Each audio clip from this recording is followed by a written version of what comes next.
Mesdames, Mesdemoiselles et Messieurs, bonsoir et bienvenue à vous tous à cette édition vespérale du journal. À la une, les motocyclistes de Lubumbashi ne savent plus quelle plaque d'immatriculation se procurer pour finalement exercer leur travail en toute quiétude. Après celle des services des impôts, c'est la mairie de Lubumbashi qui vient d'imposer une autre. Et en religion, il existe plusieurs versions de la Bible sur le marché. Les chrétiens, eux, se disputent ces versions et ce selon leurs appartenances religieuses. Une fois de plus, bonsoir et bienvenue. Nous allons commencer par la santé. Il est souvent difficile d'éliminer les odeurs corporelles, particulièrement celles des chaussures. En fait, une journée de travail ou une longue marche, des odeurs peuvent apparaître. Néanmoins, il existe de solutions. Vous pourriez commencer à aérer correctement vos chaussures ou laver soigneusement vos pieds. Karine Kabongo et Sylvain Moutambaye pour ce reportage.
Prenez le tout. Et si la vos chaussures dehors en retirant lacets et semelles. Mettez du talc ou du bicarbonate de soude dans vos chaussures toute la nuit. Objectif, faire aspirer la transpiration et dissimuler l'odeur. Un dernier conseil, respectez les règles d'hygiène simples, c'est-à-dire lavez-vous bien les pieds et changez les chaussures quotidiennement. Et la problématique de la gestion d'immondices à Lubumbashi continue à se poser dans la ville. Certains endroits stratégiques demeurent insalubres, les cas des alentours du marché Zélaurent Désiré Kabila et les arrêts-bus Kassapa. Étienne Kadindoué et Jean-Marc Casson. Certains endroits de la ville de Lubumbashi contredisent les slogans Lubumbashi ville propre.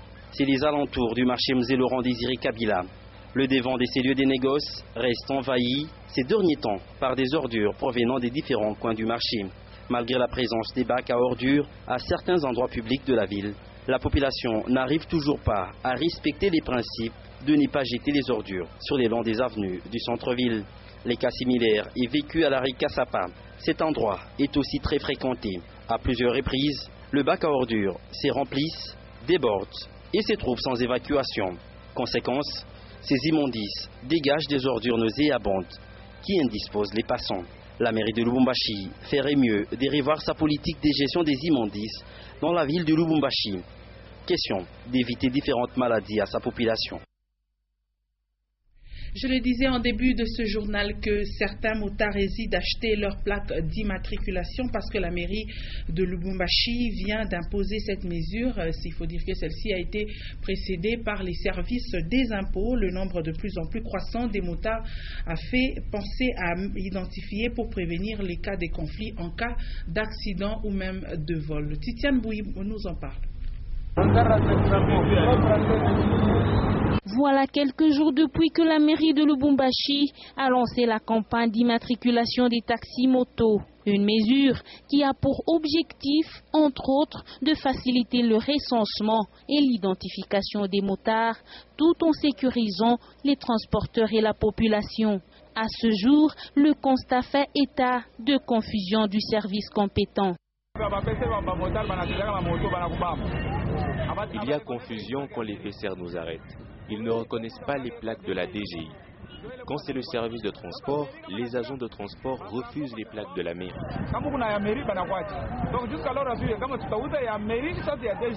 Même alors, certains motards achètent déjà leurs plaques d'immatriculation à la mairie. Difficile de vérifier chez ceux qui prétendent avoir acheté aux impôts, ils n'ont aucune plaque. On ne sait pas finalement s'il faut acheter les plaques de la mairie ou les plaques de la DGI.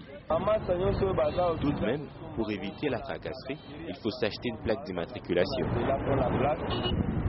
On a posé encore des questions sur ça, pourquoi les plaques, exactement, pour ces plus d'identité des motards. Si motos portent leurs plaques, à s'interroger si cette mesure n'a rien de contraignant ou ne vise qu'à renflouer les caisses des services de recouvrement. Et puis, ce constat le long de la voie ferrée à Lubumbashi, l'on constate la présence des marchés de champs, des maïs, des marchés de sable et de gravier. Cette situation s'observe surtout sur le tronçon compris entre le marché Rail et le Sapa, le cimetière Sapa. Les habitants qui sont sur le long de cette partie du Rail ne le font pas avec l'aval des responsables de la SNCC, mais de leur propre chef pour lutter contre l'insalubrité, nous dit Léon Magloire Monga. Sur la voie ferrée ou le long de cette voie appartenant à la SNCC, non seulement les lieux de négoce y sont confortablement installés, mais aussi les champs de maïs y sont cultivés.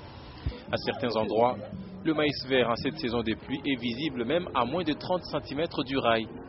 Et les propriétaires de ces champs ont également leur maison non loin du rail, dans l'emprise même de la SNCC. Unatupa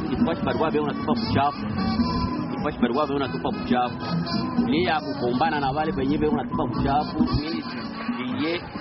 mimi natengeneza mimi naweka minji bana tanke SSC ashuyo aseme mimi nalimaka mashamba mebana pitaka banaonaka nilifanyaka juu ya mondisi parikuwa nikialala hapa parikuwa ni poubelle. Non loin de là, c'est plutôt un marché de sable et du gravier qui est en train de s'installer sur cette servitude de la SNCC.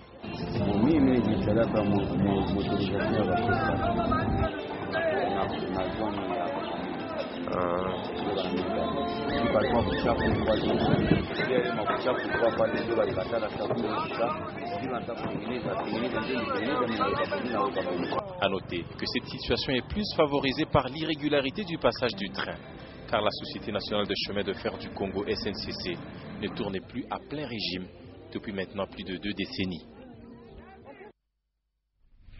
Chérubin Okende, président national du Front social indépendant républicain, vient d'arriver à Lubumbashi ce dimanche, accueilli par la coordination du FCIR Katanga. Le numéro 1 de ce parti politique vient pour la redynamisation de son parti en province. Il sera également question de l'installation du nouveau comité provincial du Katanga. Vous aurez un élément élaboré. Si par la fin de cette édition, ça sera dans nos prochaines interventions.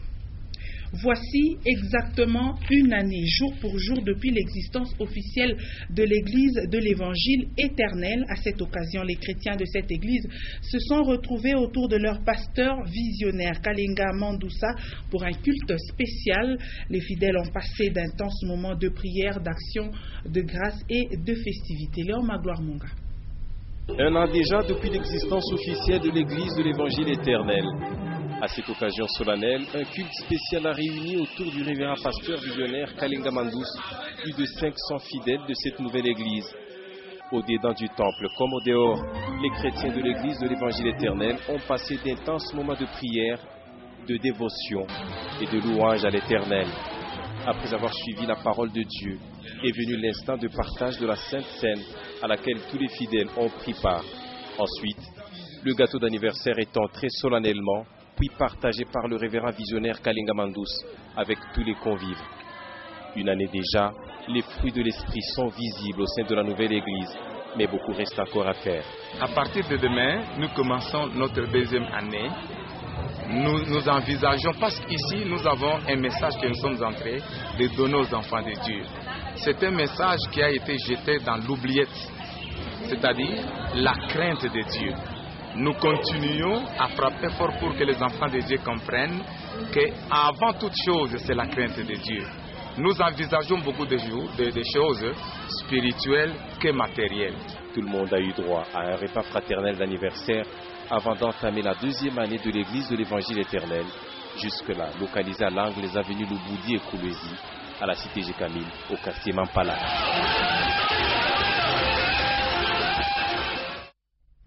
Toujours en religion, les chrétiens se disputent souvent selon leur appartenance religieuse sur différentes versions de la Bible. Sur le marché, l'on trouve plusieurs versions, c'est notamment la Bible Tob, Louis II, la Bible expliquée et autres. Plus de détails avec Béatrice Senga et Sylvie Moussao.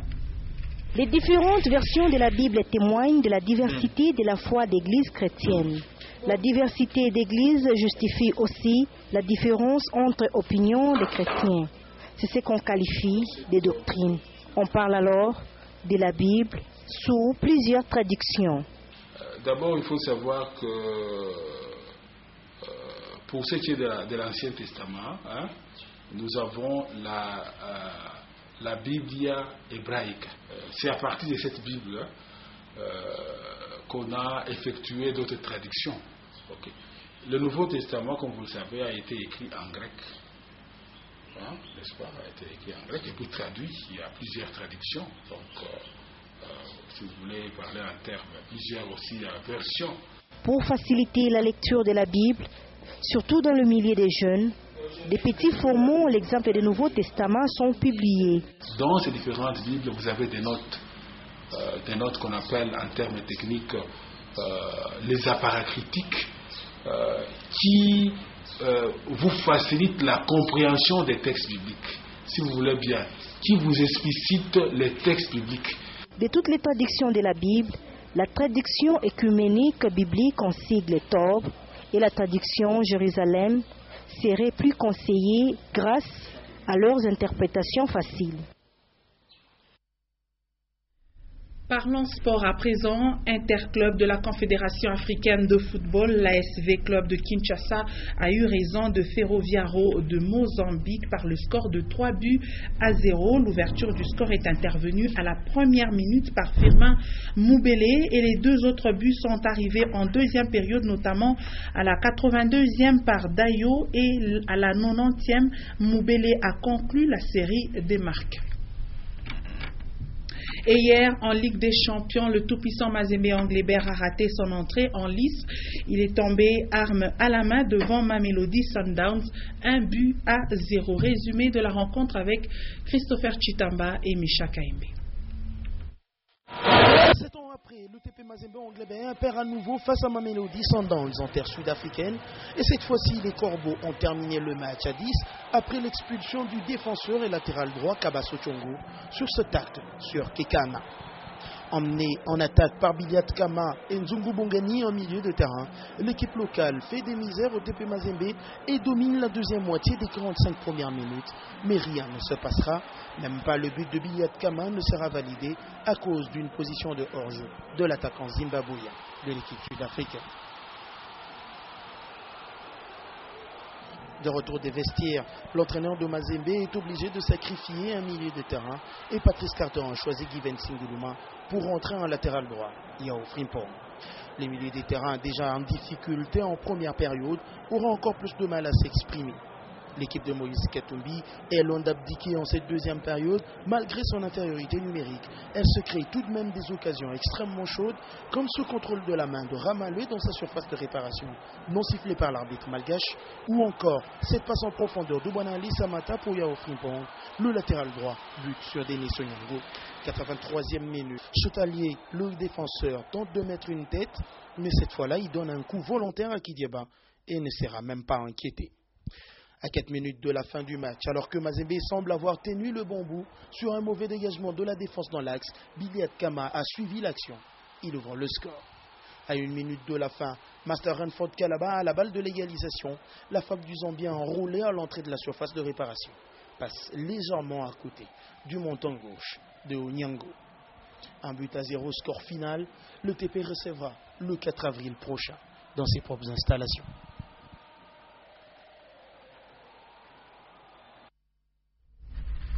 Et pour terminer, voulais-je dire, dans la rubrique Femmes, sous les projecteurs de ce dimanche, Linda Loukalou s'entretient avec Madame Mado Kayembe. Elle est promotrice d'une école de la place. Son portrait et ses ambitions sont à suivre dans cet élément.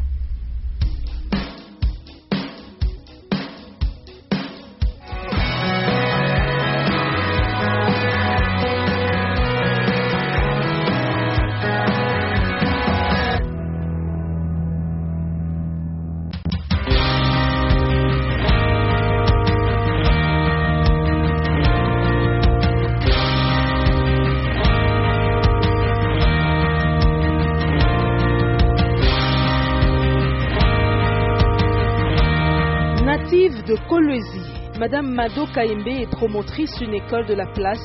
Elle y occupe les fonctions d'administrateur de budget. Ses études universitaires ont porté sur la gestion des affaires.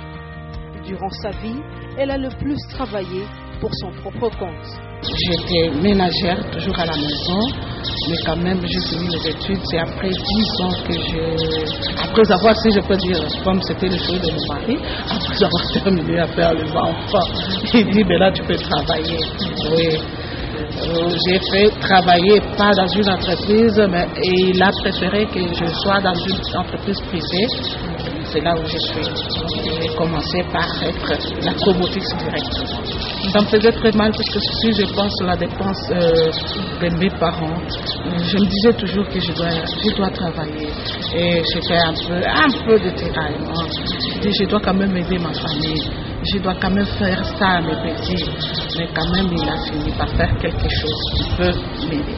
Encadrer les enfants et assurer leur éducation est devenu un besoin pour Madame Mado qui y puise une grande richesse.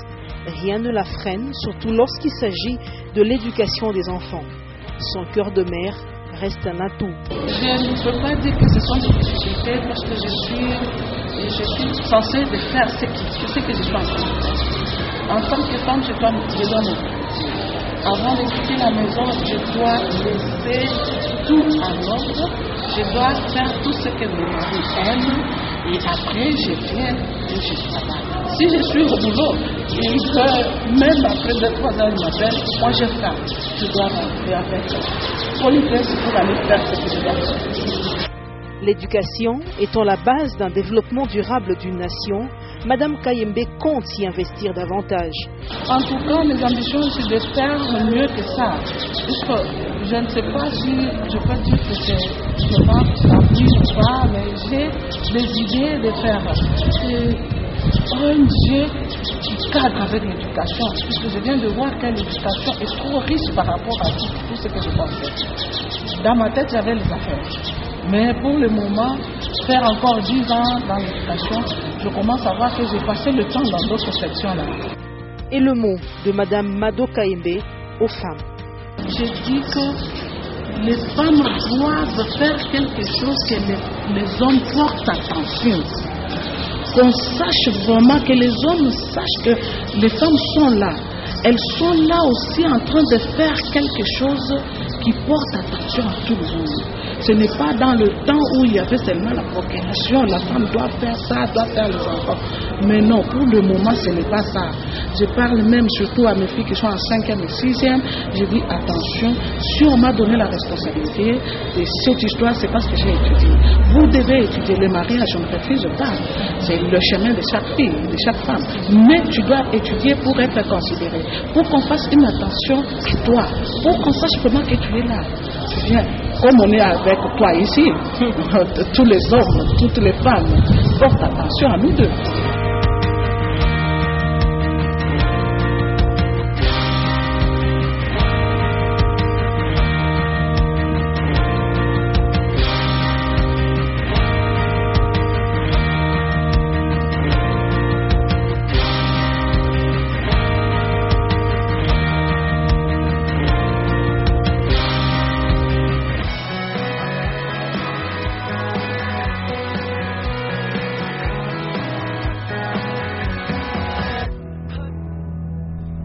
Merci de nous avoir suivis. C'est la fin de cette édition du journal. Le prochain rendez-vous, c'est à 23h avec Patricia Naïs Mouaoukabia. Bonne suite de nos programmes.